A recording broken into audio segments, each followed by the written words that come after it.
Oke, persilakan Naila dan kawan-kawan untuk bisa mempresentasikan. Ya, Pak. Assalamualaikum warahmatullahi wabarakatuh. Perkenalkan, kami perwakilan dari kelompok 13 akan mempresentasikan mengenai perkembangan ekonomi dan keuangan syariah di Asia Timur, Amerika Serikat, Eropa, dan Afrika. Adapun anggota kelompoknya ada saya, Elsa Rahmawati, H5417029, ada Hairanisa Alhaq, H5417031, ada Naila Syahida Rohmah, H541700042, Fadila Metasari, H541700058, dan Rahman Imtiaz, H541700081. Next. Nah, pada era globalisasi saat ini, sistem perekonomian pada negara-negara di dunia telah mengalami perkembangan, termasuk sistem perekonomian Islamnya. Adapun praktik keuangan Islam juga ikut mengglobal dan mendapat sambutan baik di berbagai benua dan wilayah, diantaranya di Asia, Afrika, Australia, Amerika dan Kanada, Timur Tengah, dan lain-lain. Nah, perkembangan pada perekonomian Islam ini tentunya tidak terlepas dari pola pengembangan ekonomi yang ada, yakni dinamika perubahan yang cepat, aktivitas tanpa batas, pengetahuan, dan inovasi yang merupakan pendorong utama bagi pembangunan ekonomi. Next. Selanjutnya akan dijelaskan oleh Rahman Imtiaz. Baik, terima kasih. Kemudian di sini kita akan menjelaskan tentang perkembangan ekonomi dan keuangan syariah. Yang pertama yaitu di Asia Timur. Boleh next. Nah, negara pertama di Asia Timur yang akan kami jelaskan yaitu di Korea Selatan. Pada tahun 2016, Woori Bank sebagai bank pertama Korea Selatan yang melakukan transaksi dengan sebuah bank Islam. Kemudian pada tahun 2018, Korea mengadakan pertemuan dengan Uni Emirat Arab untuk mengkaji rencana untuk memperluas hubungan bilateral. Kemudian selanjutnya pada negara Hong Kong. Hong Kong mengadakan perjanjian kerjasama dengan Dubai untuk memperkuat kerjasama dalam mempromosikan dan mengembangkan sektor perbankan syariah. Kemudian Arab CCI atau The Arab Chamber of Commerce and Industry adalah organisasi yang bertujuan untuk mempromosikan hubungan komersial dan kerjasama ekonomi dan bilateral yang lebih besar antara Hong Kong dan dunia Arab yang didirikan di Hong Kong pada tahun 2006. Kemudian, Hong Kong menandatangani nota kesepahaman atau MOU dengan Dubai Financial Services Authority atau DFSA untuk mendukung inisiatif Hong Kong dalam mengembangkan keuangan Islam.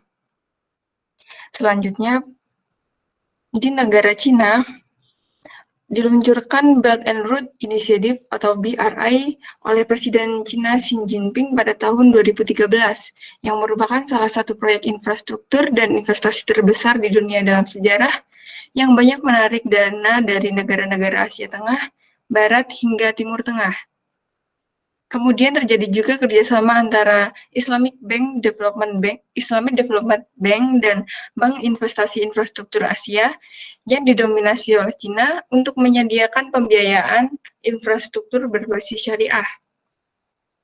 Kemudian Qatar National Bank dan Qatar International Islamic Bank bermitra dengan Southwest Security yang berbasis di Chongqing untuk memanfaatkan pasar modal negara-negara Teluk atau GCC, Gulf Cooperation Council, guna investasi BRI yang sesuai dengan syariah. Kemudian Cina mulai mengubah peraturan perbankan untuk memfasilitasi pengembangan keuangan Islam di tanahnya sendiri. Nah, minat Cina terhadap keuangan Islam sendiri tumbuh selepas krisis keuangan global, yaitu pada tahun 2008 sampai dengan tahun 2009.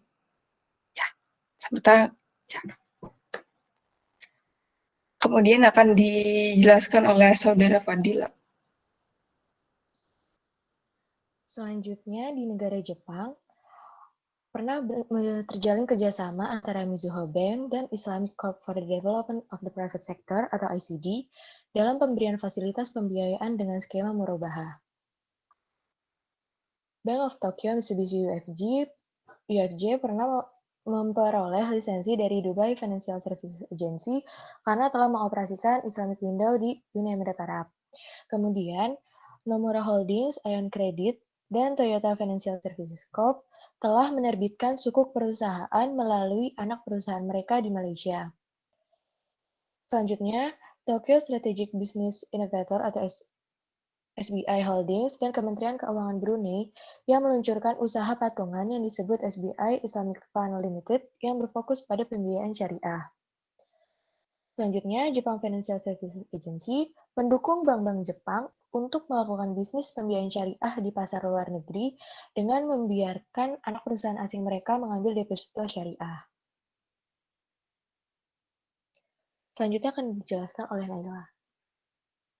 Oke, selanjutnya di Amerika Serikat, sejarah keuangannya dimulai pada tahun 1987 dengan berdirinya lembaga American Finance House Lariba yang memulai operasinya dengan menawarkan pembiayaan rumah berbasis syariah. Sumber awal pendanaannya pun berasal dari masyarakat Muslim secara individu dan digunakan untuk menyediakan pembiayaan rumah bagi warga Muslim Amerika Serikat itu sendiri. Selanjutnya pada tahun 1989, berdiri lembaga keuangan yang bernama Amanah Growth Funds, dan lembaga ini dipayungi oleh perusahaan manajemennya yaitu Saturna Capital. Kemudian pada tahun 1993, sejumlah bank internasional bekerja sama dengan bank perusahaan mortgage Amerika Serikat dan Bank Syariah untuk mengatur program pembiayaan rumah berbasis syariah. Kemudian pada tahun 1996, Harvard University membentuk Harvard Islamic Finance Program dalam membangun sebuah wadah untuk berdiskusi serta mengimplementasikan produk dan layanan perbankan yang sesuai dengan kaidah ekonomi Islam. Kemudian pada tahun 1997, di United Bank of Kuwait beroperasi sebagai bank cabang nasional mendaftar ke kantor Comptroller of the Currency atau OCC untuk mendapatkan acuan produk pembiayaan rumah berbasis ijaroh untuk ditawarkan kepada para konsumen. Kemudian pada tahun 1999, OCC mengeluarkan acuan kepada UBK produk pembiayaan rumah berbasis syariah dengan struktur murabahah, dan pada tahun tersebut pula Dow Jones Islamic Index launching di Bahrain. Kemudian pada tahun 2001 merupakan tahun penting dan bersejarah bagi pengembangan keuangan syariah di Amerika Serikat, di mana Freddie Mac memutuskan untuk membeli mortgage syariah dari Lariba American Finance House dengan tunai. Dengan kata lain, Lariba American Finance House Lariba ini merupakan bank pertama yang mensekuritisasi aset hipotek syariahnya senilai 1 juta US dollar. Kemudian pada tahun 2002, Guidance Residential mulai beroperasi dan kehadiran lembaga ini menambah jumlah lembaga keuangan syariah yang menawarkan produk pembiayaan rumah syariah di wilayah Amerika Serikat. Saat ini terdapat 3 jenis fasilitas pembiayaan berbasis syariah yang ditawarkan oleh lembaga keuangan syariah di Amerika Serikat. Yang pertama yaitu ijaroh, yaitu pemindahan hak guna suatu barang dan pembiayaan biaya sewa tanpa diikuti pemindahan kepemilikan atas barang tersebut. Kemudian yang kedua murabahah, perjanjian jual beli antara bank dengan nasabah. Dan yang ketiga musyarakah, penanaman modal dari pemilik modal untuk mencampurkan modal mereka pada suatu usaha tertentu. Selanjutnya akan dibahas Eropa oleh Fadila. Berikut adalah perkembangan keuangan syariah di Eropa dari tahun ke tahun. Yang pertama, 1976, pendirian Pusat Penelitian Ekonomi Islam pertama di Eropa oleh Yayasan Islam Leicester, United Kingdom.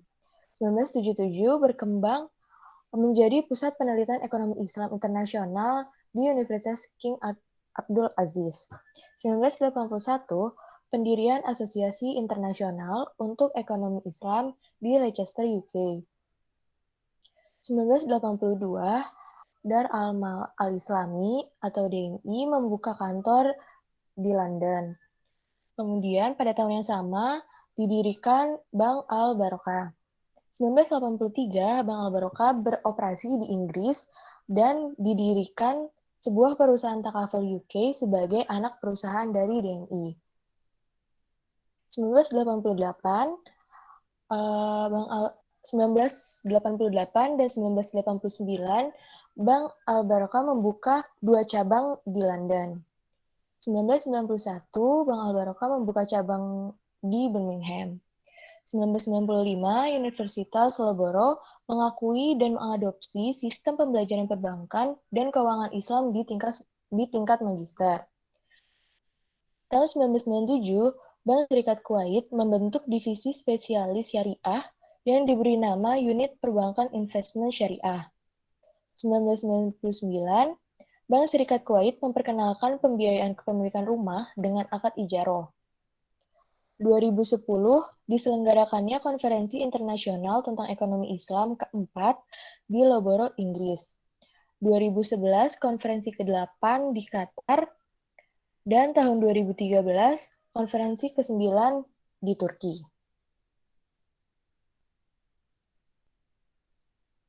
Next.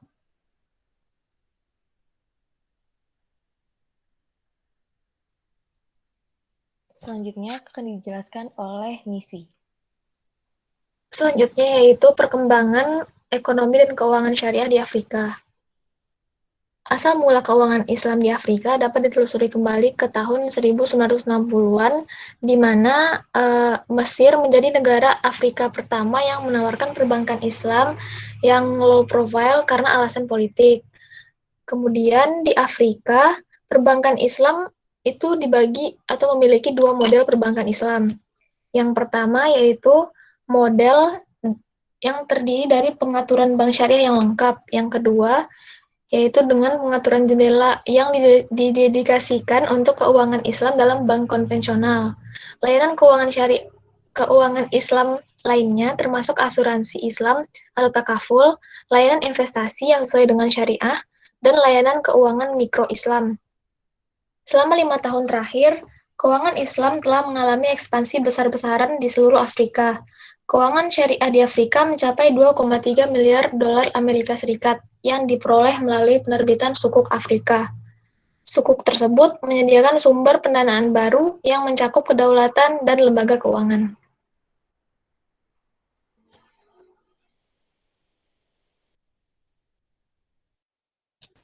Silakan Elsa. Baik, kesimpulan dari presentasi kali ini yaitu pada era globalisasi saat ini, sistem perekonomian Islam semakin mengalami perkembangan dikarenakan adanya faktor saling membutuhkan dan saling bergantung satu sama lain, serta didukung pula oleh teknologi yang berkembang dengan pesat. Hal ini dapat dilihat dari perkembangan ekonomi dan keuangan syariah di berbagai negara.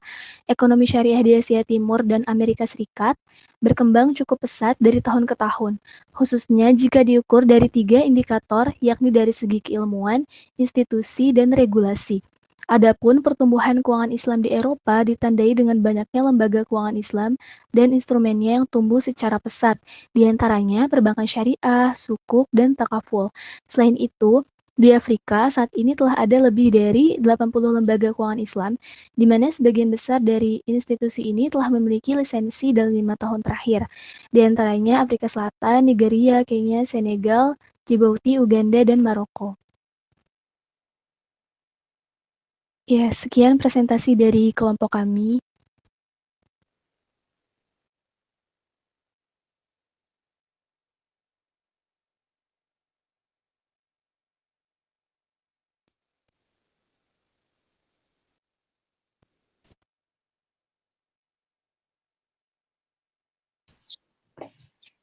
Baik, terima kasih. Silakan pembahas.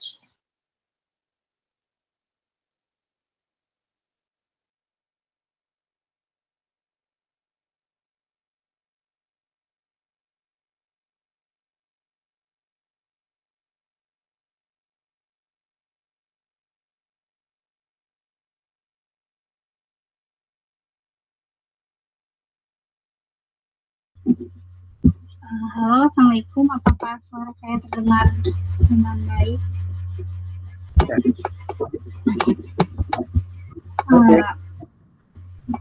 Saya, Viera Ayunda, mewakili kelompok 8 sebagai kelompok pembahas, ingin memberikan beberapa komentar terkait penjelasan yang dilakukan oleh kelompok 13 ya. Pertama, menurut saya PPT-nya itu sudah baik, namun ada beberapa saran dari saya, lebih baik font yang digunakan itu lebih besar gitu. Karena apabila di tempat saya ini gangguan sinyal, jadi kurang kabur seperti itu. Nah, kemudian menurut saya poin-poinnya juga sudah tertata dengan baik, sudah terpoin-poin begitu. Namun menurut saya pribadi, poin-poinnya itu jangan dikumpulkan dalam satu slide seperti itu. Akan lebih baik slide-nya itu ditambah dan dibuat menjadi 2 slide seperti itu menurut saya.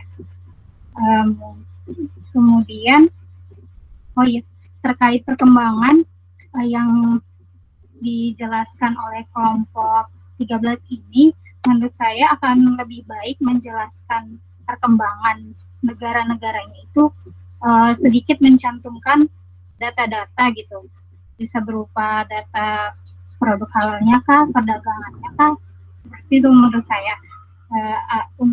Supaya terlihat gambaran secara luas itu bahwa negara itu sedang berkembang gitu. Menurut saya seperti itu. Mungkin dari teman-teman yang kelompok 8 yang lain bisa memberi komentar.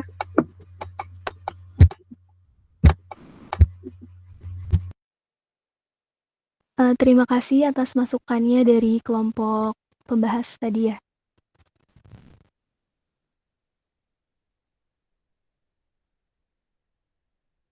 Mungkin ada pertanyaan atau tambahan dari kelompok pembahas?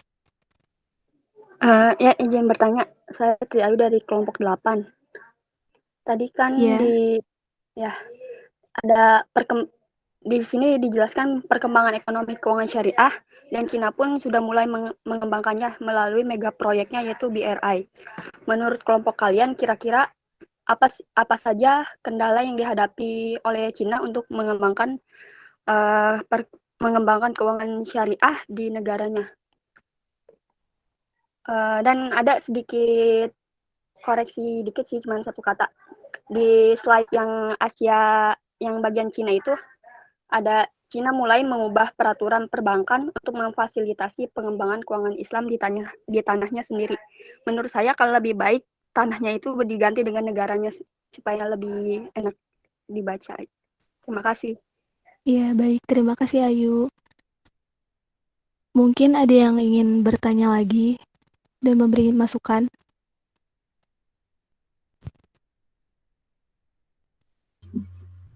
Elsa mau nambahin, tadi kan masih komentar ya, sekarang baru ingin menanyakan.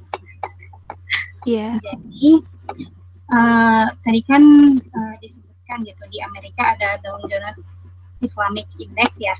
Nah, itu yang memiliki pengaruh terhadap saham dunia begitu. Nah, boleh tolong dijelasin kembali nggak pengaruhnya itu seperti apa? Mungkin karena saya kurang mendengarkan dengan baik gitu, terlalu kurang paham gitu. Mungkin itu sih dari saya. Baik, terima kasih Viera.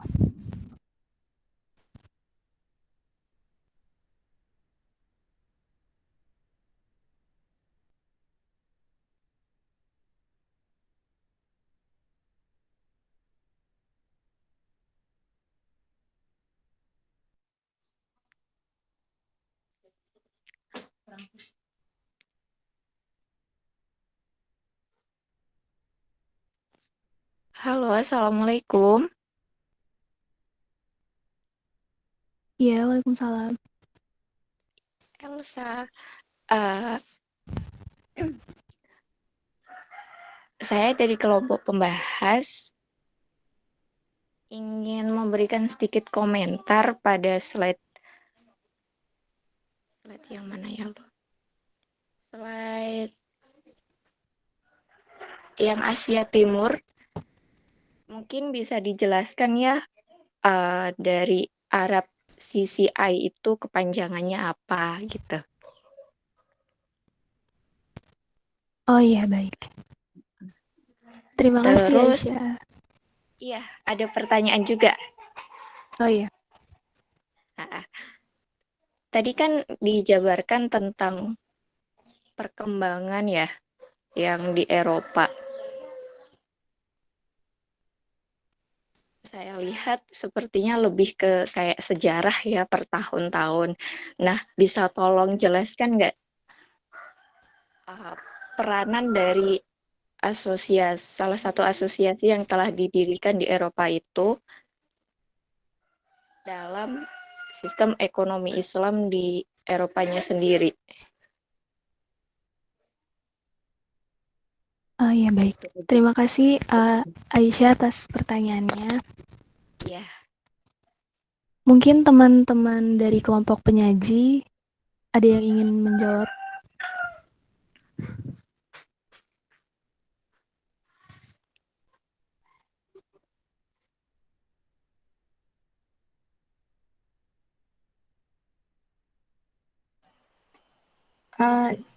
Untuk Aisyah terlebih dahulu izin menjawab yang barusan Aisyah mengkomentari tentang ini ya, kepanjangan dari Arab CCI.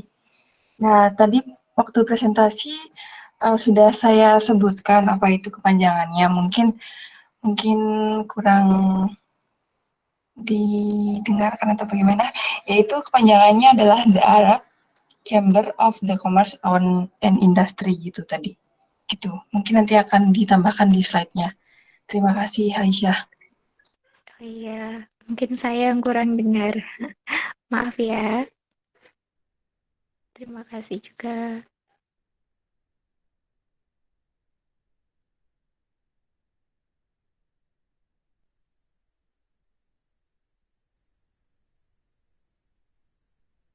Izin menjawab pertanyaan Viera tadi ya tentang Dow Jones Islamic Index. Jadi Dow Jones Islamic Index ini sudah mengeluarkan 2 level proses screening terhadap emiten saham yang akan dimasukkan ke dalam kategori Islamic Index. Nah, level pertama itu mengeliminasi perusahaan yang bergerak di bidang yang tidak baik atau yang haram. Kemudian level keduanya yaitu melihat dari sisi rasio keuangan perusahaan. Nah, berpengaruh terhadap dunia DJI ini karena 2 level screening DJI ini diadopsi juga oleh Accounting and Auditing Organization for Islamic Financial Institution atau AAOIF sebagai bagian dari standar mereka yang ditetapkan untuk dunia. Nah, DJI ini juga menjadi acuan bagi para pelaku investasi di Bursa Efek Indonesia. Ketika DJI ini mengalami pergerakan, maka selalu diikuti pergerakan yang sama pada Bursa Efek Indonesia, yang berarti memiliki pengaruh yang positif. Itu aja sih, mungkin Viara sudah terjawab belum? Oke, terima kasih Naila atas penjelasannya. Ya, sama-sama.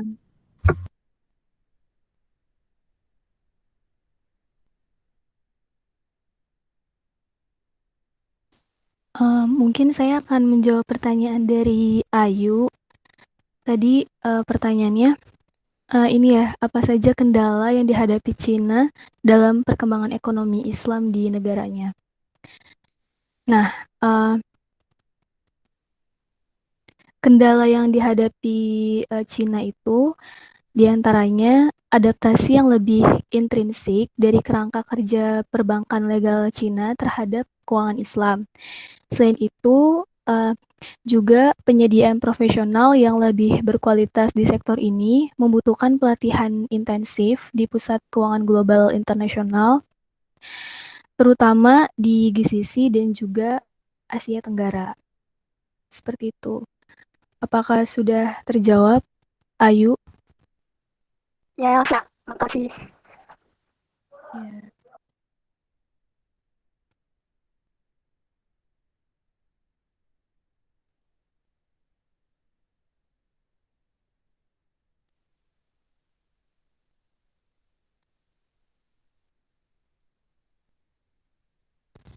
Untuk pertanyaan Aisyah ditampung dulu ya. Mungkin ada yang mau bertanya lagi atau memberi masukan lagi dari kelompok pembahas?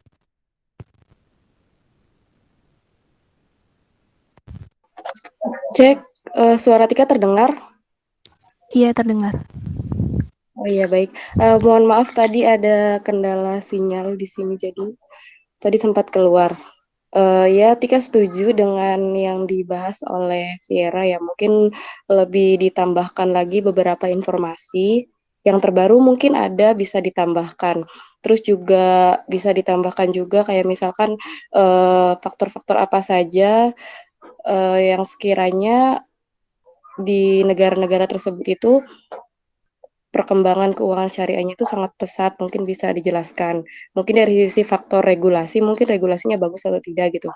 Terus bisa ditambahkan juga ya terkait dengan kira-kira apa sih tantangan ke depannya bagi negara-negara tersebut dalam menghadapi perkembangan keuangan syariah di masa mendatang itu seperti apa tantangannya, mungkin bisa ditambahkan informasi selanjutnya.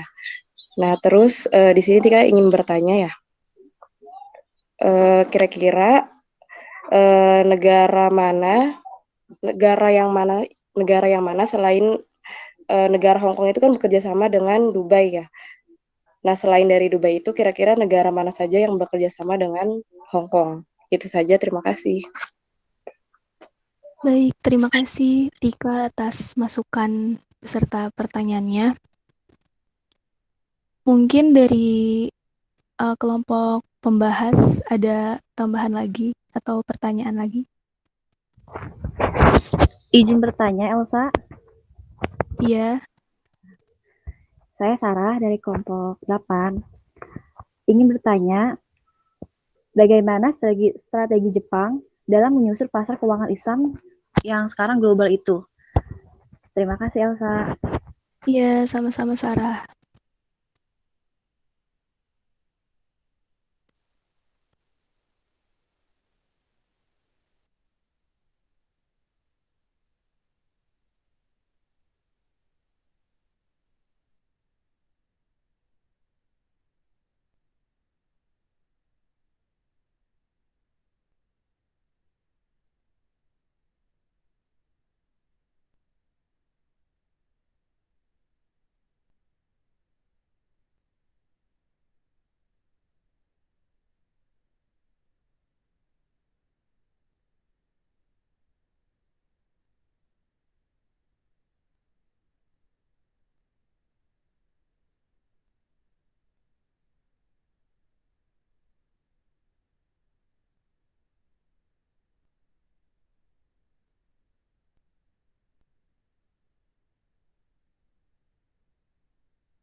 Baik, saya akan menjawab pertanyaan dari Aisyah Amini. Tadi, bagaimana peran dari asosiasi internasional yang dibentuk pada tahun 1981 ya, Aisyah? Iya. Nah, jadi tuh kalau di Eropa itu kan sering diadakan konferensi-konferensi internasional. Temanya itu adalah ekonomi syariah. Nah, asosiasi internasional ini dia bertanggung jawab sebagai organisasi pada konferensi internasional tersebut. Jadi asosiasi ini tuh organisasi-organisasi yang mengikuti konferensi internasional tersebut. Seperti itu, Aisyah.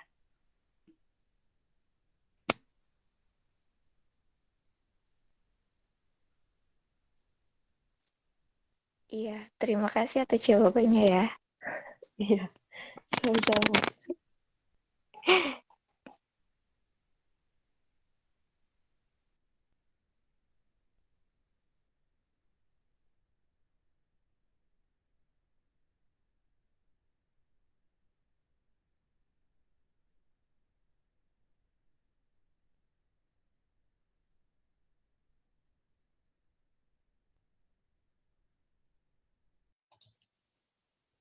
Tes.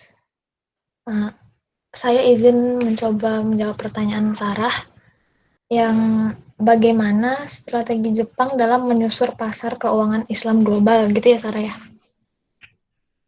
Iya, betul. Oke, jadi strategi Jepang dalam menyusur pasar keuangan syariah global itu salah satunya adalah dengan menciptakan istilah-istilah yang dapat dikenal dan unik gitu.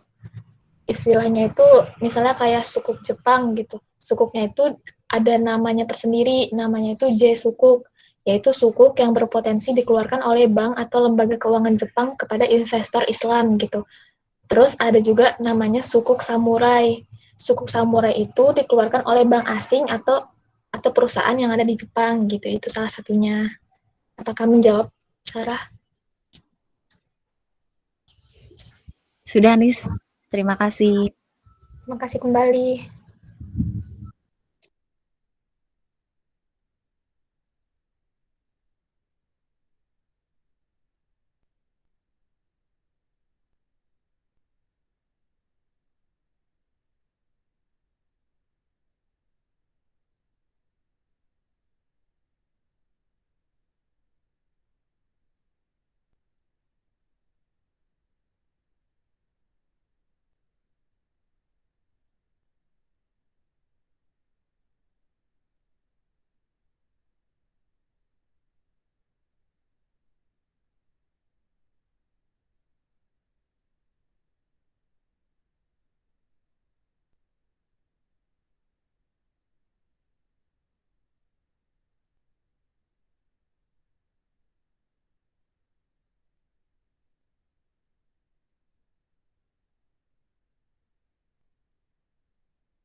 Kapan?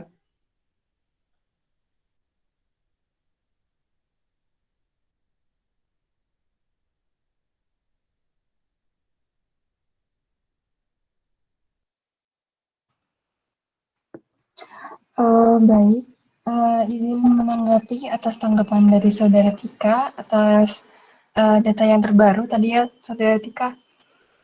Mungkin ya ini merupakan kelemahan dari topik ini, di mana sumber referensi dan dari berbagai publikasi negara masih agak minim mengenai ekonomi dan keuangan Islam.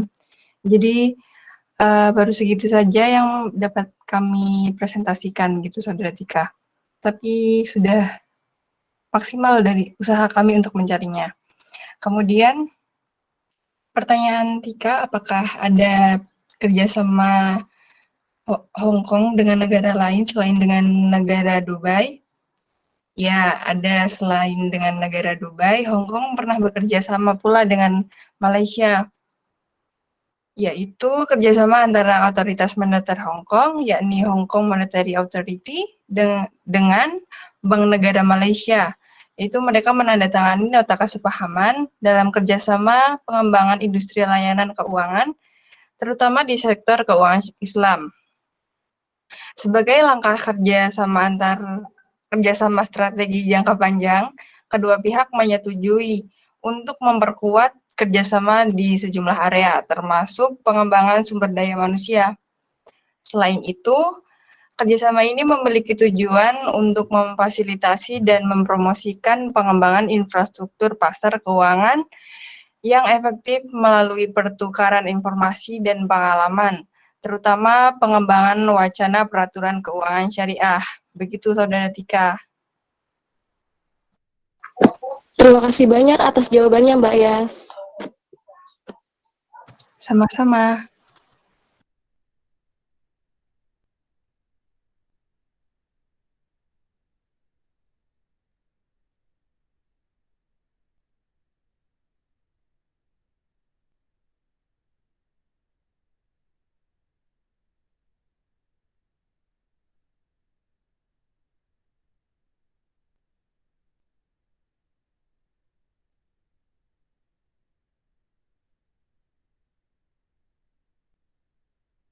Ya mungkin sudah terjawab semua pertanyaan dari kelompok pembahas tadi, Pak.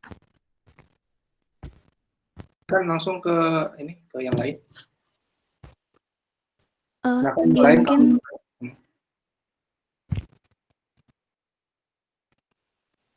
Silakan yang lain kalau ingin bertanya atau komentar terkait presentasi dari kelompok Elsa dan kawan-kawan.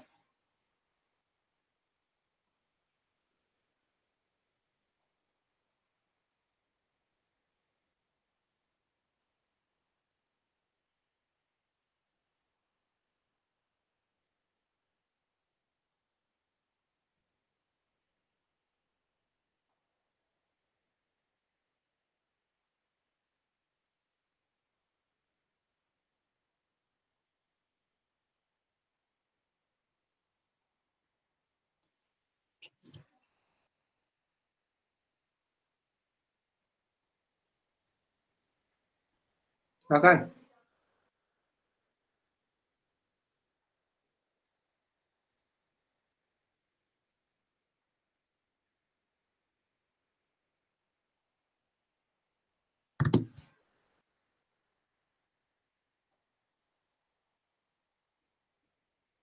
Enggak ada pertanyaan.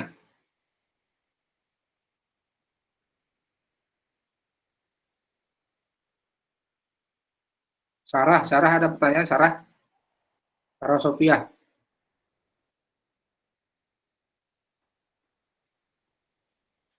Sarah tadi dari kelompok pembahas sudah, Pak. Kamu Mas ya, oke. Tesha Kolan. Ya Pak, tidak ada pertanyaan. Komentar. Sudah Pak, cukup. Masa nggak ada komentar, Mas? Mana komentarnya? Paham nggak? Ya Pak. Paham ya? Perkembangan ekonomi dan keuangan syariah di Asia Timur, Amerika Serikat, Eropa, dan Afrika. Paham? Ngerti?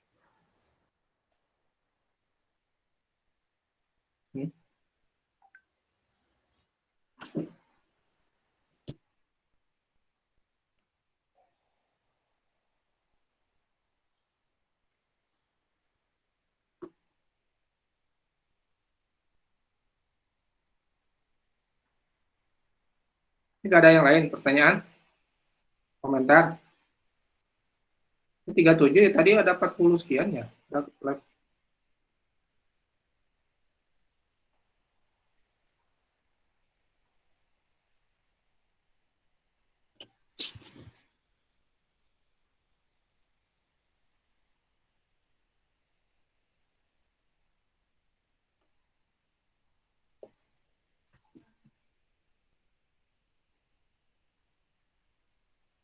Baik, nggak ada pertanyaan lagi ya, komentar ya. Dari saya ada sedikit komentar. Izin, Pak. Siapa? Saya mau bertanya, Pak. Siapa? Kelompok Gali. Gali. Iya. Izin bertanya buat kelompok yang mempresentasikan. Tadi kan perbankan Islam di Hong Kong itu sekarang kan cukup signifikan ya. Nah, itu tuh karena apa gitu penyebabnya? Itu pertanyaan saya. Terima kasih. Baik Gali, terima kasih atas pertanyaannya.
Bahkan kelompok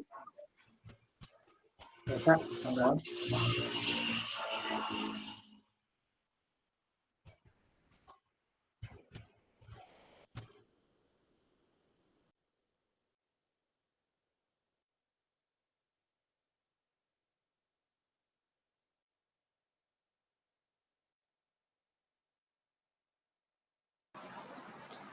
Baik, izin menjawab.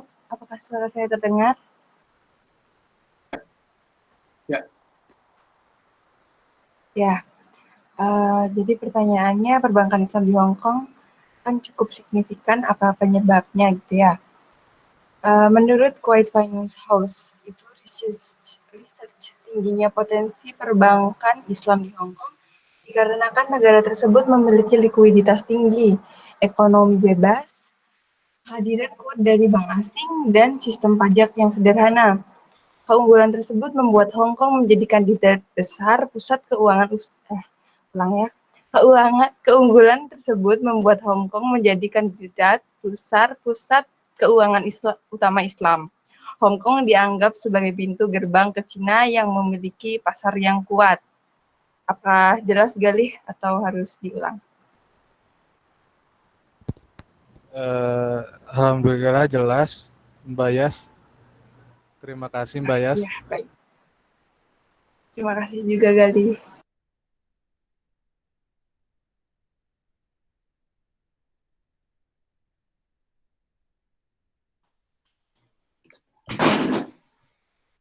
Rekan yang lain, ada pertanyaan?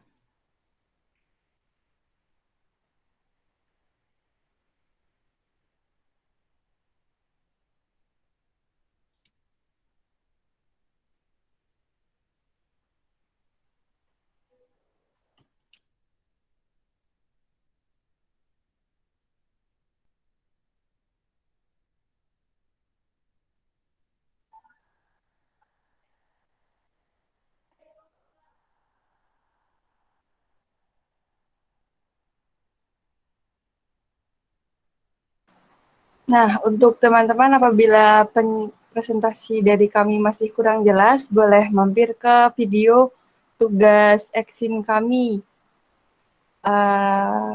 Boleh promosi sekalian ya Bapak. Ya, silakan. Diputar lagi aja. Kalau diputar mungkin kalau takut dat-dat, tapi boleh juga sih Pak.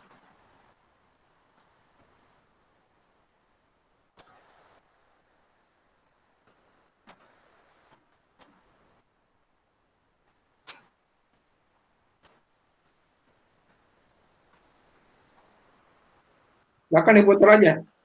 Ya, akan diputar oleh Saudara Naila Bapak. Baik.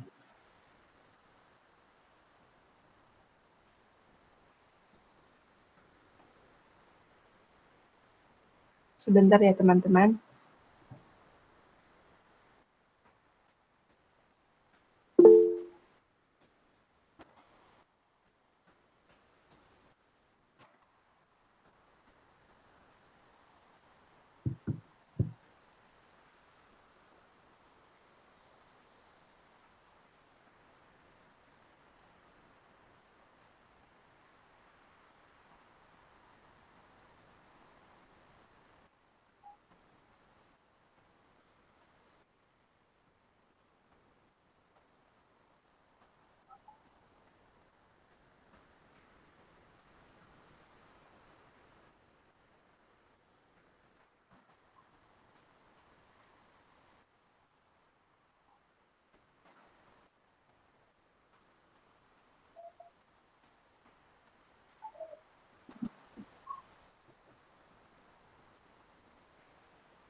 Suaranya belum ada ya? Coba share dengan suaranya enggak?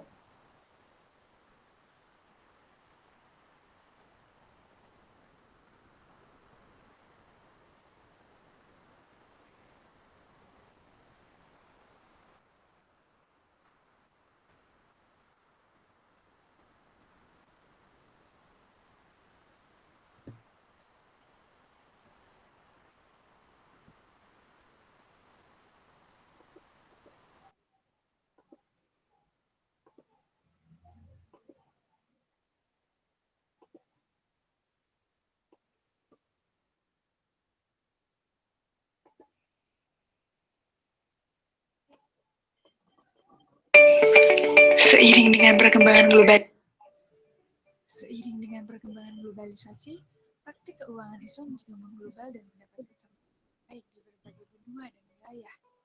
Aset perbankan Islam sebagai salah satu industri yang paling populer dalam keuangan Islam mencapai 882 miliar US dollar. Berikut merupakan perkembangan ekonomi dan keuangan Islam di Asia Timur, Amerika, Eropa, dan Afrika. Perekonomian dan keuangan syariah di Asia Timur semakin mengalami perkembangan. Hal ini dapat dilihat dari kondisi ekonomi dan keuangan syariah di beberapa negara di Asia Timur. Di Korea Selatan, pada tahun 2016, Muri Bank menjadi bank pertama asal Korea Selatan yang melakukan transaksi dengan simbol bank Islam. Tahun 2018, Korea mengadakan pertemuan dengan Uni Emirat Arab untuk mengkaji rencana dalam memperluas hubungan bilateral melalui sektor prioritas tinggi yang menjadi kepentingan bersama.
Selain itu, di kampanye menjadi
pada tahun tersebut pula, Dow Jones Islamic Index ranking di berbagai.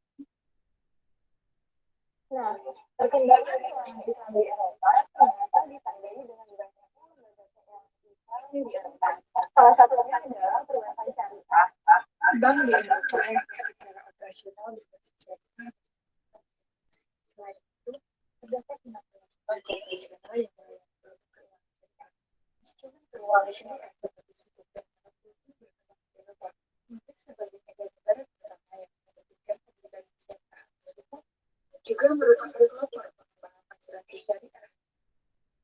Selama 5 tahun terakhir, keuangan Islam di Afrika Selatan tidak bisa berjalan. Bahkan keuangan di Afrika mencapai 2,3 miliar US dollar hasil dari penerbitan suku Afrika. Suku tersebut menyebabkan pemanfaatan untuk kedaulatan dan pembangunan yang diperkirakan bahwa aset perbankan akan naik menjadi lebih dari 10% selama 2 tahun. Dari tingkat saat ini menurun di 2020.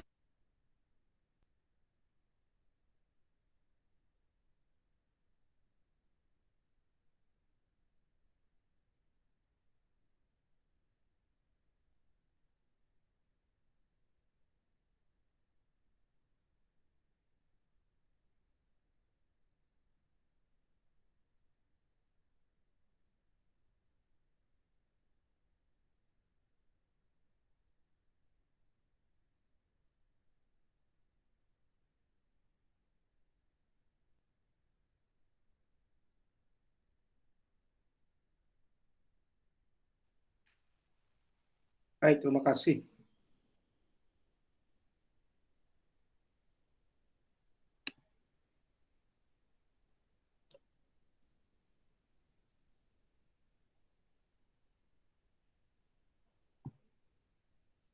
Oke, terima kasih ya atas sharing itunya. Saya sudah dapat juga nanti. Kalian sudah dapat juga yang lain ya? Nanti di-share aja ya nanti ya. Sudah di-share kok, Pak. Oke, yang lain juga ya. Dan itu jangan dihapus ya, karena kan yang akses YouTube kan belum tahu juga kapan-kapannya. Ya, jadi itu salah satu bentuk karya kalian yang relatif diabadilah di YouTube ya. Baik, kalau tidak ada pertanyaan, sebenarnya ini sedikit saja dari saya ya, bahwa yang pertama terkait report-report itu seperti yang sudah saya bahas minggu lalu ya, coba dicek lagi ya, itu report-report kan banyak tuh, ada dari apa, dari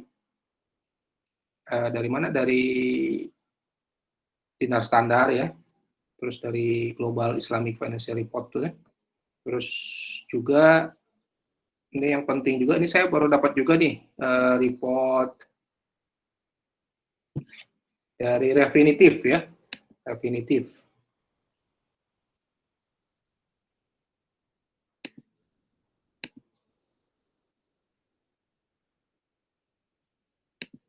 Terlihat, sudah terlihat ya.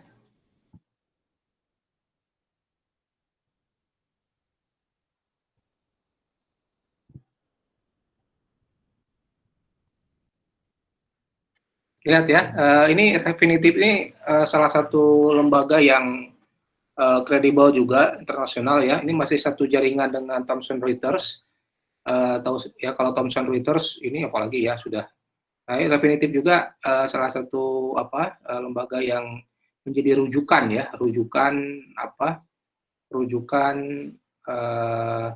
financial market ya, financial market. Jadi kalau misalnya kita baik nasional ya, pemerintah atau lembaga-lembaga keuangan, bahkan juga perusahaan ya, industri misalnya pasar saham seterusnya, ini banyak sekali dirujuk nih Refinitiv ini ya. Ini terbaru juga Islamic Financial Development Report ya. Tadi juga sebenarnya sudah dibahas juga. Cari datanya di mana ya, dari kemarin, plus ini Refinitiv salah satunya ya. Misalnya ini ada report terkait Islamic Development ya, Islamic Development Indicators ya. Ini versi mereka. Jadi kita bisa menggabungkan berbagai macam versi karena surveinya berbeda ya. Surveinya berbeda. Dan juga basis datanya juga berbeda ya. Ini Indonesia juga lumayan nih naik ya. Indonesia di sini masuk ke nomor 2 sekarang ya. Nomor 2 dari most developed countries in Islamic finance. Nomor 2. Nah, ini bisa juga ini ya, setelah Malaysia. Ya, ini nggak lama lagi ya kita akan mengejar, tapi selama apa kita tahu lah, tergantung kalian, saya sudah meninggal atau seperti apa ya. Nah, kira-kira ini challenge buat kita juga untuk bisa secara kuantitatif, misalnya kita nomor 1 ya, seperti kita bahas minggu lalu, bahkan ini menunggu waktu saja sebenarnya ya. Nah, ini bahkan dikomparasikan dengan data-data misalnya digital ekonomi ya, ya. Jadi nah, Indonesia ini kuat di quantitative development-nya ya, kuat di knowledge-nya ya, ya ini mungkin salah satunya Excel ini masuk ke hitungan ya. Ada KNEKS, ada universitas-universitas, lembaga riset, think tank juga. Masalah governance sih kita kuat juga ini ya, di governance. Terus mungkin yang agak lemah itu di awareness ya, di awareness nih.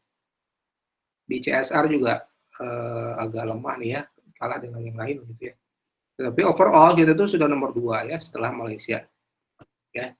Ini kalau ini kan relatif data-data kualitatif ya. Bukan kualitatif, bukan data-data nominal jumlahnya gitu. Even ketika indikator-indikator yang sifatnya knowledge, governance, ya awareness, CSR gitu ya dimasukkan, kita juga alhamdulillah ya sudah meningkat gitu ya. Jadi ada peningkatan gitu ya. Nah ini dari sisi mana yang lihat benderanya nih, ya ini nomor 2 nih.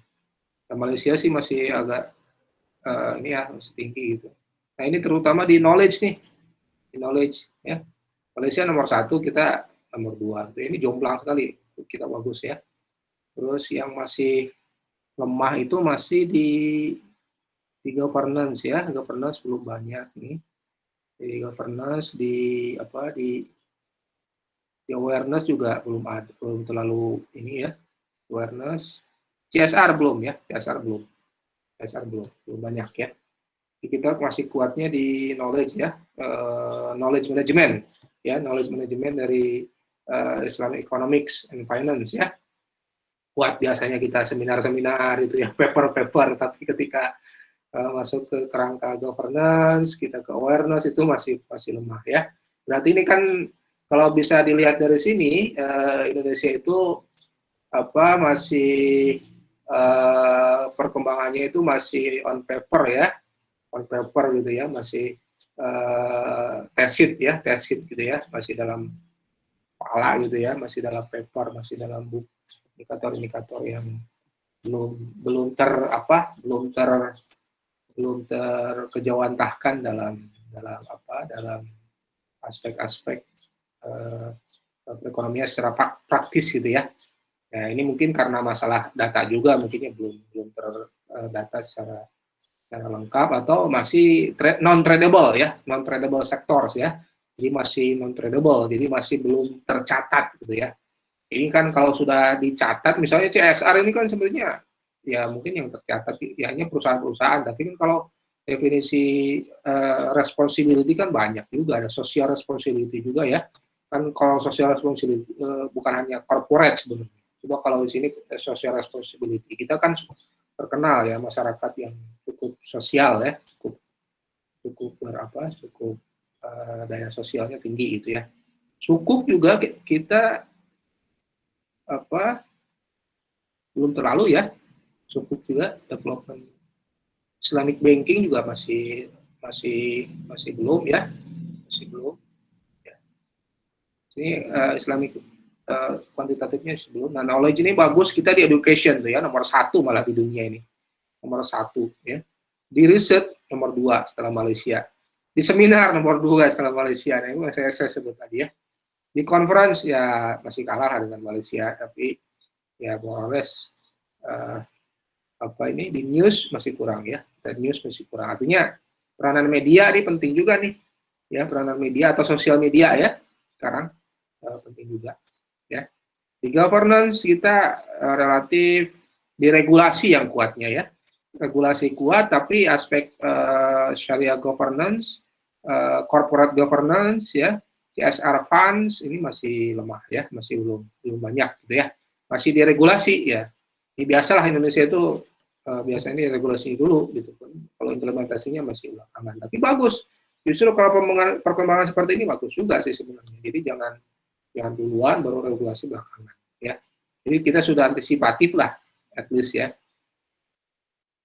Nah, ini bisa kalian rujuk juga nih terkait dari lembaga-lembaga seperti ini sebenarnya yang bagus tuh ya. Ini kan kredibel nih ya. Dan ini dirujuk oleh banyak investment manager ya dunia gitu. Jadi kalau ini kan salah satu kliennya itu adalah perusahaan-perusahaan ya yang menanamkan investasinya ya, baik di pasar modal maupun di pasar sektor real ya. Jadi kalau Anda sekalian nih sudah terjun di industri nanti, report-report seperti ini yang kita harus lebih update ya, lebih update. Tadi ada pertanyaan ini data terbaru banyak sebenarnya kan, kemarin juga saya sudah bahas tuh data terbaru kan, di mana kita bisa cek ya, report-report terkait ekonomi syariah secara global gitu. Di sini ada Hong Kong, ada dibahas di sini kalau kita cek nih. Hong Kong gitu ya. Hong Kong ada di sini. Hong Kong tuh ya, Jepang ada, Kazakhstan nanti saya share deh. Kazakhstan ada, bahkan bukan hanya negara-negara oki ya, tapi negara-negara ya yang lain, yang selain bahkan negara non Muslim. Ya. Jadi kira-kira ini cukup bagus ya report-report seperti ini karena ini lebih praktikal ya ke industri ya, lebih praktikal ke industri. Seperti itu. Nah, yang kedua, saya ini akan sebenarnya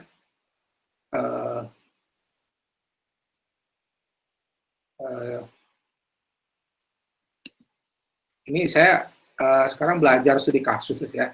Jadi gini sebenarnya, dalam kita melihat indikator syariah atau bagaimana dampak satu hal ya atau satu kondisi atau satu shock ya, eksternal shock gitu ya, kepada ekonomi syariah atau sebaliknya bagaimana dampak ekonomi syariah ya kepada perekonomian baik lokal, global atau dunia, kita itu frameworknya itu jangan terlalu isolatif gitu ya, jangan terlalu kita itu terlalu dikotomis gitu. Ini perekonomian syariah, ini non syariah. Nah ini ada tapi nggak usah saya sebutkan lah dari siapa-siapanya ya. Ada studi kasus nih. Ya mungkin ada di antara kalian di sini. Dari studi kasus nih.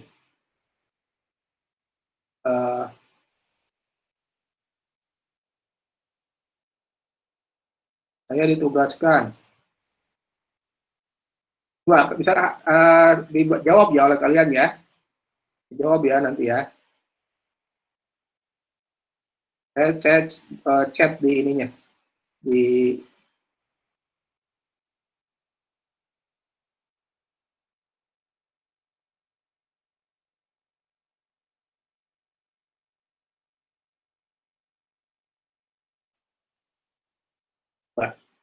Saat ini saya tugaskan oleh mentor saya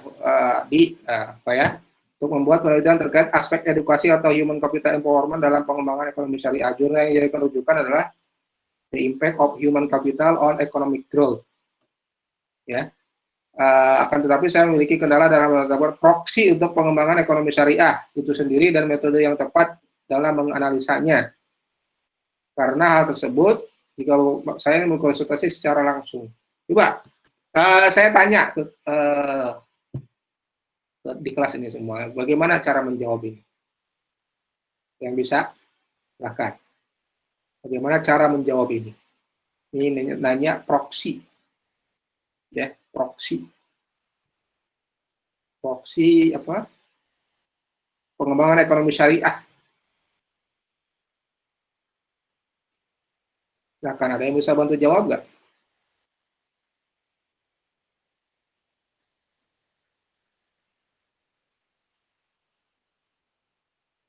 Ini berguna ya buat kalian nanti skripsi atau penelitian atau nanti di dunia industri ya. Jauh seperti itu. Ada lagi pertanyaan yang kedua.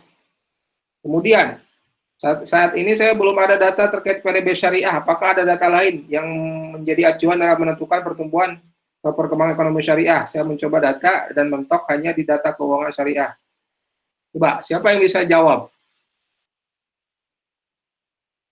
Atau berkontribusi di chat ya.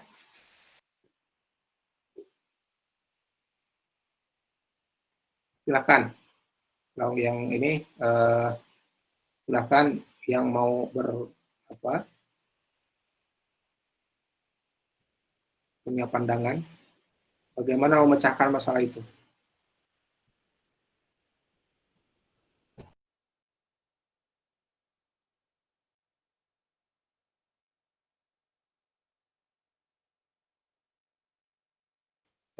Bantu jawab ya.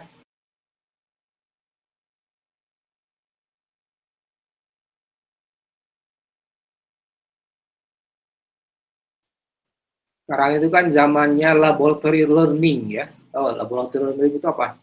Dari lab, dari aspek-aspek research, kemudian dikemukakan ke dalam kuliah. Jadi ada integrasi antara riset dengan kuliah, ya. Riset dan kuliah itu perlu diintegrasikan supaya apa? Ada spillover nanti, ya. Jadi risetnya berkembang, kuliahnya juga update, ya. Kuliahnya update, tidak hanya materi. Kalau ke materi bisa kalian baca deh, ya, di report-report terbaru juga bisa dicek, gitu ya. Tapi yang susah kan, yang challenge buat kita itu bagaimana cara menjawab satu masalah.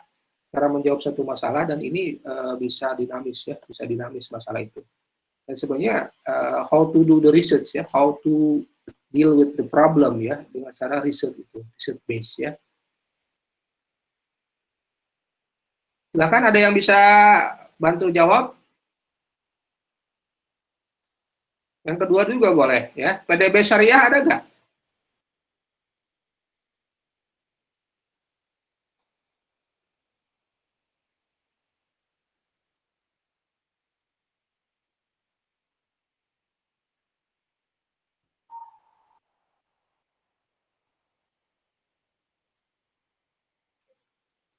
Yang bisa jawab? Silakan. Siapa nih? Jadi ada poin tambahan, ya. Harus berani kalian bisa menjawab. Ali Hujazi. Ada bagaimana solusinya? Baru dengar PDB syariah, ya. Dengarnya apa, Sofi?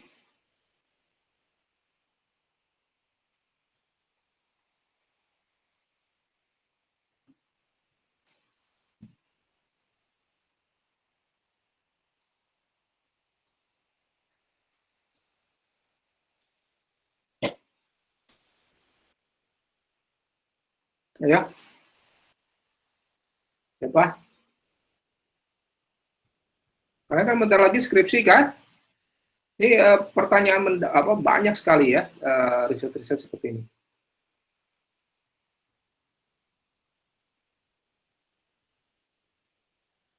Ali mana Ali? Ali nggak ada. Ali Hujazi.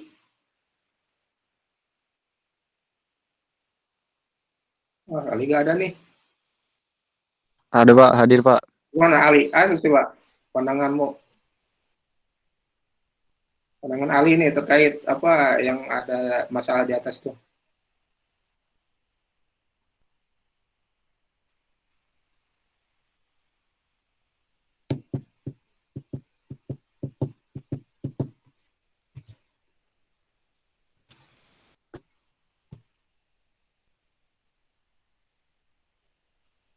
Ada komentar, Ali?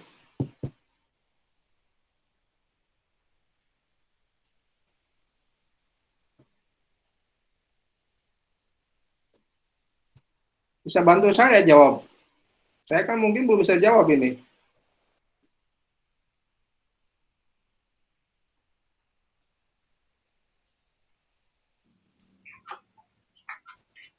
Sepertinya belum Pak. Belum ada komentar. Silakan yang lain, yang ada ini. Boleh yang Assalamualaikum. Salam, siapa nih? Ya. Saya Tika, Pak Mustika. Tika. Ini tadi pertanyaan. Ya. Pengembangan ekonomi syariah. Ini jurnal rujukannya The Impact of Human Capital on Economic Growth. Terus proksinya untuk pengembangan ekonomi syariah. Kalau yang saya pernah baca sih Pak, jadi ada berapa? Ada 3 kunci, kalau nggak salah ada 3 kunci dalam pengembangan ekonomi syariah itu. Jadi yang pertama kuncinya itu di permodalan. Nah, permodalan terutama itu bagi lembaga keuangan syariahnya, mungkin untuk memperluas jangkauan, mengakses pendanaan. Terus yang kedua itu kuncinya ada di inovasi produk barang dan jasa berbasis syariah yang perlu dikembangkan lebih lanjut secara variatif dan mungkin market friendly gitu Pak. Terus yang ketiga itu kualitas dari sumber daya manusianya itu perlu ditingkatkan dalam pengembangan ekonomi syariah ini, baik pada level industri maupun yayasan pengelola dana Islam. Jadi 3 kuncinya itu yang pertama tadi permodalan, terus kemudian inovasi sama peningkatan di sumber daya manusianya, Pak. Terus proksinya apa? Proksi PDB syariah apa? Seperti itu Pak, bagaimana? Ya, proksi PDB syariah apa, Prof? PDB syariah ada nggak?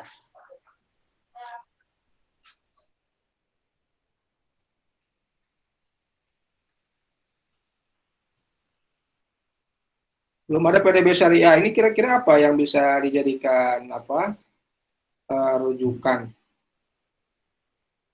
perkembangan ekonomi syariah? Sementara ini hanya keuangan syariah saja. Yang banyaknya ya.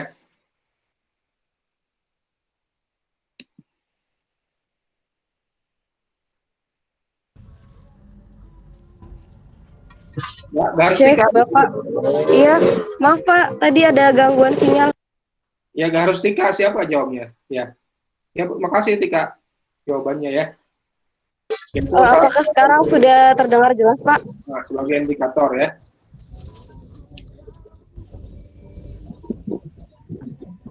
Ya, Cek. silakan. Yang lain.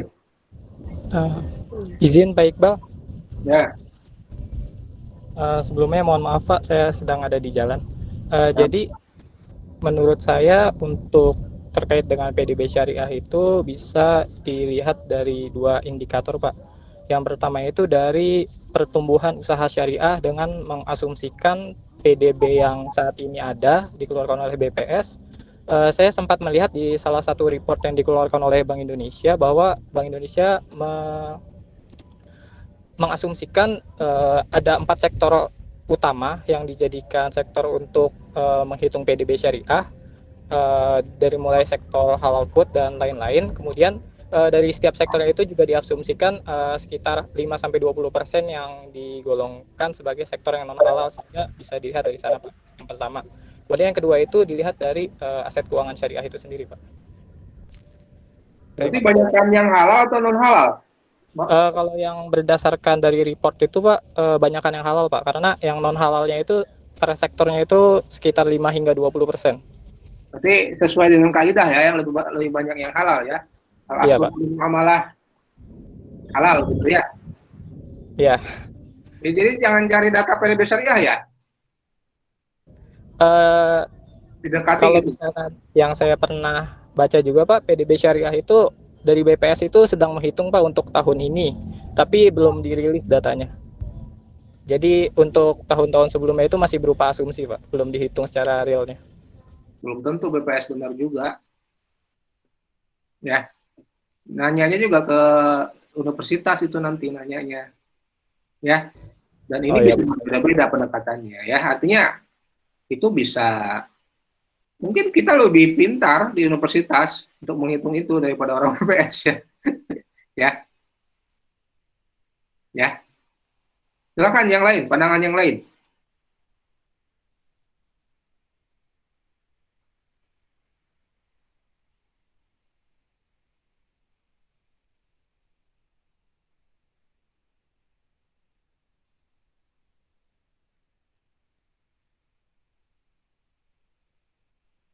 Siapa ini? Kelompok Elsa nih. Gimana Elsa?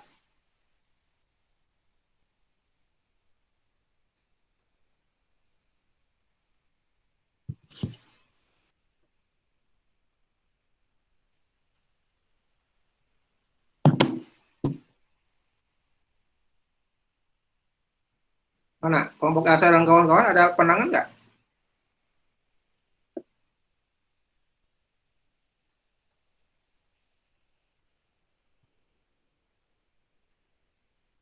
Saya cek siapa nih.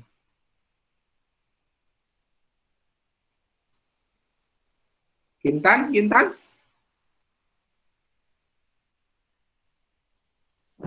Iya Pak. Nah, saya bertanya, bagaimana kalau kita misalnya ingin melihat dampak ekonomi syariah terhadap perekonomian atau dampak shock dalam perekonomian kepada ekonomi syariah? Kira-kira data apa itu? Ceknya.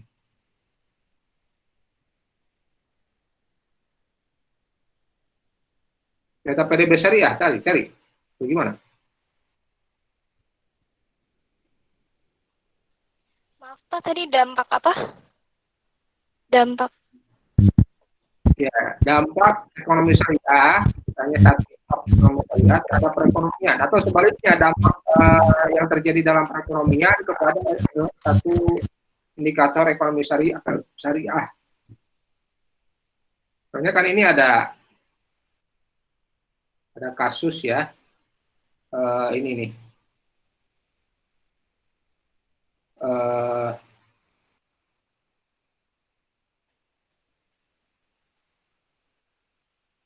Aspek edukasi atau human capital terhadap perkembangan ekonomi syariah. Ini kira-kira apa menjawabnya? Seperti apa? Ini kan berarti impact of human capital, kan? Berarti dalam perekonomian syariah kepada pertumbuhan ekonomi. Nah, ini kira-kira datanya apa ya? Human capital itu dapat dari mana ya?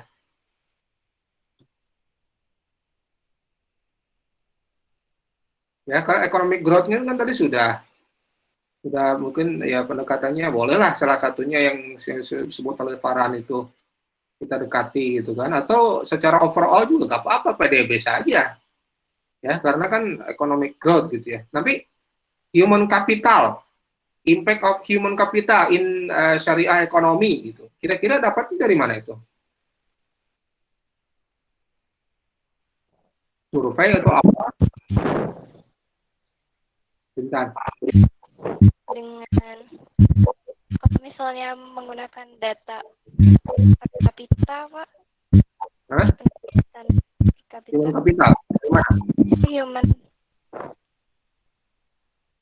Kalau misalnya dengan Human Development Index, kan ada ekonomi ya, Pak.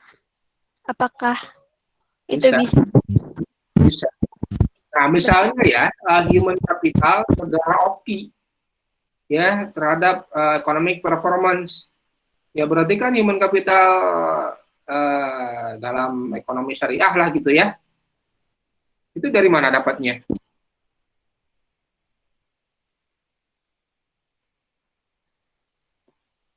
Dari mana dapatnya? Nggak harus Kintan loh, siapa jawabnya?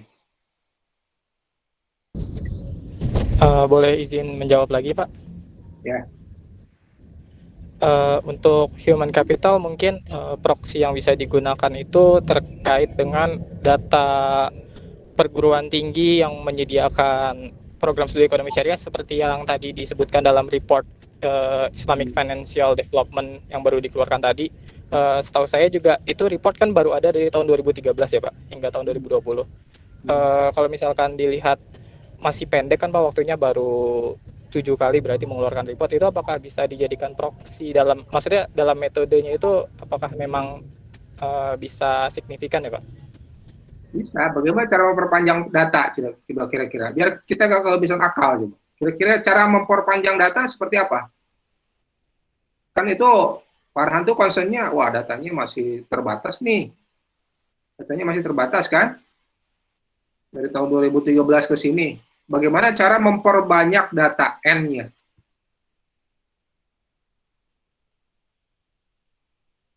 Data apa kira-kira? Caranya bagaimana? Caranya bagaimana? Atau bahkan hanya satu titik data ya, misalnya tahun 2020. Bagaimana cara memperbanyak data? Ada yang bisa jawab?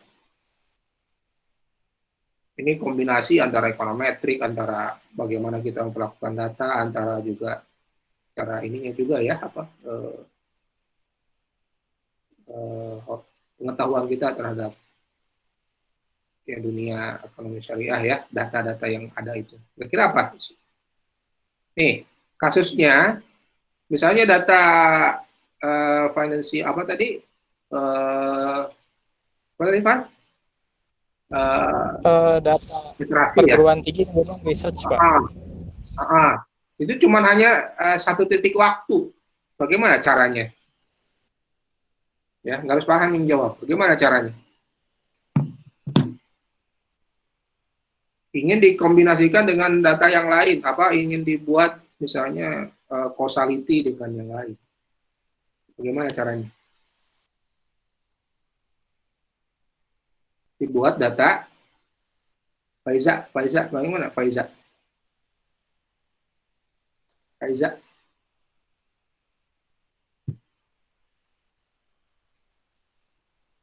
Yang lain pada kemana ini? Pada left? Kenapa ini?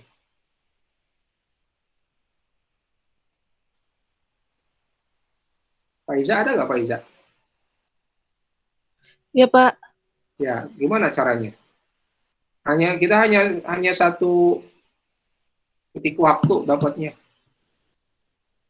Atau dari satu report atau dari World Bank kemarin hanya terbatas, hanya 2 atau 3 tahun. Oke, ada data apa kira-kira?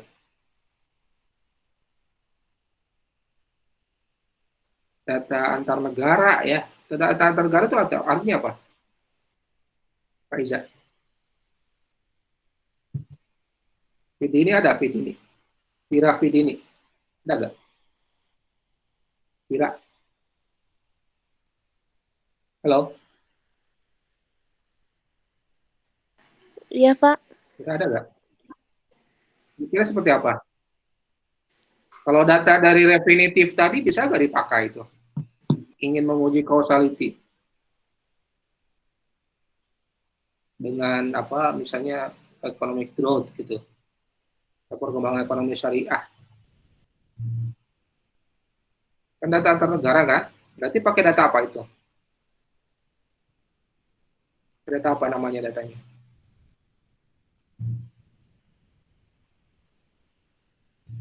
Dapat data apa? Kira. Data cross section. Nah, kan? Data cross section kan? Ada berapa datanya? Lebih dari berapa? 50 lebih. Ya. Jadi itu caranya ya. Jadi kita banyak sekali nih untuk bisa menganalisa ya hubungan korelasi gitu ya, bahkan causality ya, dampak satu kebijakan ke kebijakan yang lain, dampak satu indikator ke indikator yang lain ya, dengan kita melihat hanya data yang mungkin tidak terlalu banyak gitu ya. Yang kita tahu kan data itu time series itu ya, panjang dari tahun berapa gitu ya. Padahal satu titik data juga bisa ya, dengan cara misalnya individunya yang berbeda, individunya yang banyak ya.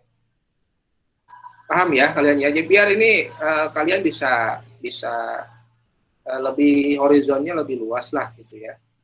Kita tidak kehabisan akal, dan ini banyak sekali ya level nanti di level kalian masuk ke dunia kerja gitu, atau bahkan jadi manajer atau bahkan jadi CEO gitu ya. Nah, report-report seperti itu yang nanti akan lebih banyak ya, lebih banyak kalian baca gitu ya.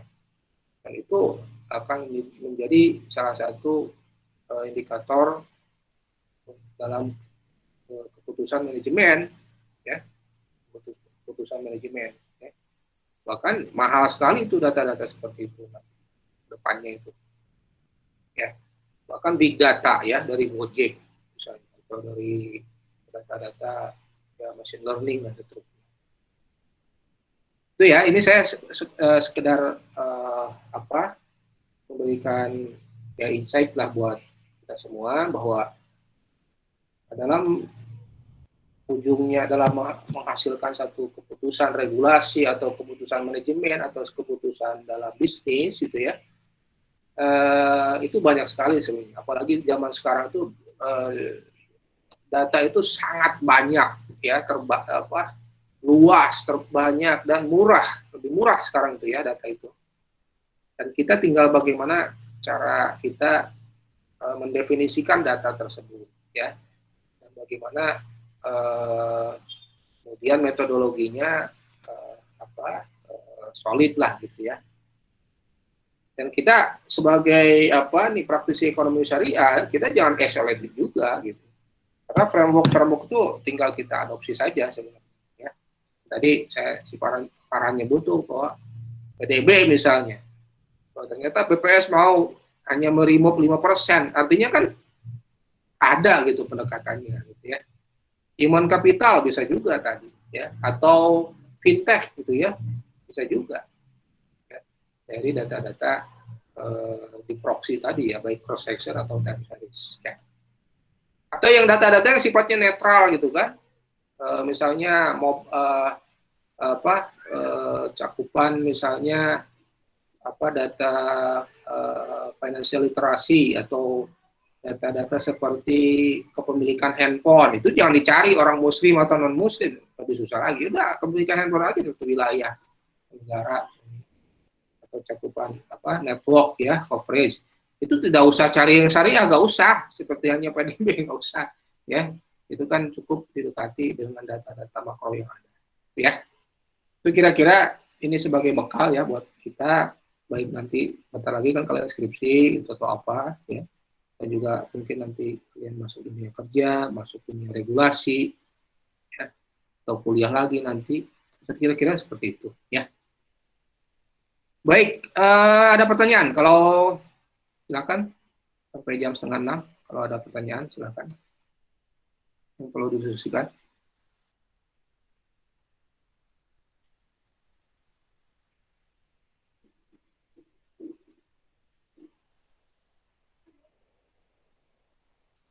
Ini nanti saya share ya, apa yang barusan.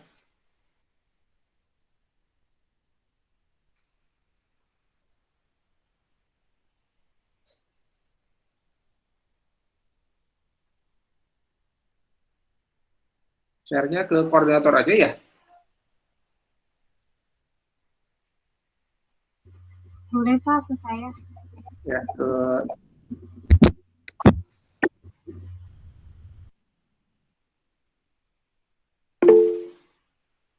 Kira ya, sudah ya. Saya share. Ya. Ini buat biar kalian bisa lebih. Nah, ya, dan kadang-kadang lembaga internasional juga kadang-kadang baru karena mereka melihat pasar kan, ada permintaan gitu ya. Jadi kayak Thomson Reuters atau dari Refinitiv gitu ya, mengeluarkan juga report-report yang disebutnya itu value based ya, value based atau religious based ya, indicators ya. Baik, ada pertanyaan? Kalau tidak ada, kita tutup kuliah ini.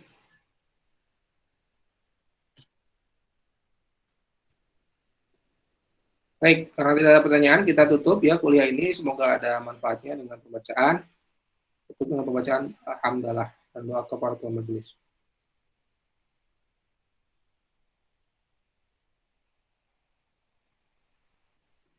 Demikian, Assalamualaikum warahmatullahi wabarakatuh. Waalaikumsalam warahmatullahi wabarakatuh. Waalaikumsalam warahmatullahi wabarakatuh. Makasih Pak. Sehat-sehat Bapak. Off ya. Iya Pak.